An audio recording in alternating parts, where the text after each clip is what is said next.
Chapter 3. The Man with a Withered Hand. Again he entered the synagogue, and a man was there who had a withered hand. And they watched him to see whether he would heal him on the Sabbath, so that they might accuse him. And he said to the man with the withered hand, "Come here." And he said to them, "Is it lawful on the Sabbath to do good or to do harm, to save life or to kill?" But they were silent. And he looked around at them with anger, grieved at their hardness of heart, and said to the man, "Stretch out your hand." He stretched it out, and his hand was restored. The Pharisees went out and immediately held counsel with the Herodians against him, how to destroy him. A multitude by the sea. Jesus withdrew with his disciples to the sea, and a great multitude from Galilee followed, also from Judea and Jerusalem and Idumea, and from beyond the Jordan, and from about Tyre and Sidon, a great multitude, hearing all that he did, came to him. And he told his disciples to have a boat ready for him because of the crowd, lest they should crush him. For he had healed many, so that all who had diseases pressed upon him to touch him. And whenever the unclean spirits saw him, they fell down before him and cried out, "You are the Son of God." And he strictly ordered them not to make him known. Jesus appoints the 12. And he went up on the mountain, and called to him those whom he desired, and they came to him.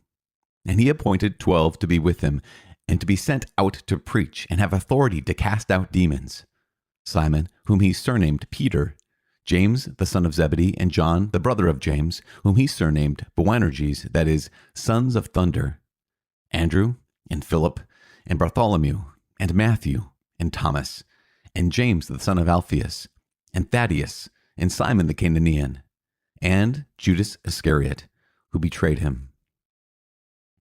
Jesus and Beelzebul. Then he went home, and the crowd came together again, so that they could not even eat. And when his friends heard it, they went out to seize him, for they said, "He is beside himself." And the scribes who came down from Jerusalem said, "He is possessed of Beelzebul, and by the prince of demons he casts out demons." And he called them to him, and said to them in parables, "How can Satan cast out Satan?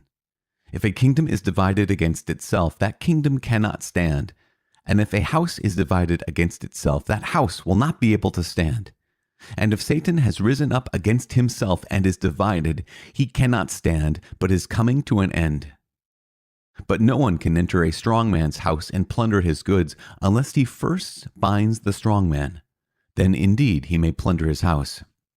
Truly I say to you, all sins will be forgiven the sons of men, and whatever blasphemies they utter. But whoever blasphemes against the Holy Spirit never has forgiveness, but is guilty of an eternal sin. For they had said, he has an unclean spirit. The true kindred of Jesus. And his mother and his brethren came, and standing outside, they sent to him and called him. And a crowd was sitting about him, and they said to him, "Your mother and your brethren are outside asking for you." And he replied, "Who are my mother and my brethren?" And looking around on those who sat about him, he said, "Here are my mother and my brethren. Whoever does the will of God is my brother and sister and mother."